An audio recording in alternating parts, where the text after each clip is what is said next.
demande pas que vous mettez, ne mettez même pas un membre de notre village aux affaires. Vous soyez même du même village et développez-nous le Cameroun.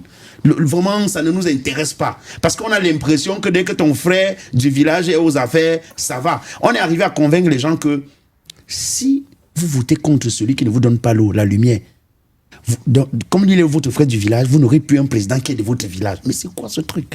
On est arrivé à convaincre les gens que il faut aller voter le futur, en fait, le président qu'on souhaite avoir, mais en tenant compte qu'il vient de notre village.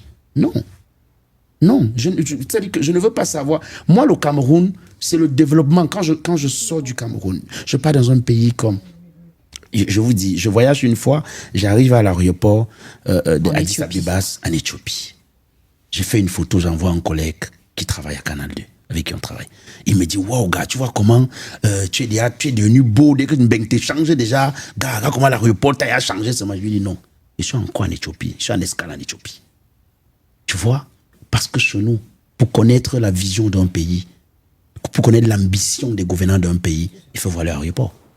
Parce que c'est le début. Quand tu arrives à l'aéroport, c'est là, puisque il y a des gens qui font escale sur n'entrent même pas au pays. C'est à partir de l'aéroport que tu sais si tu es dans un vrai pays.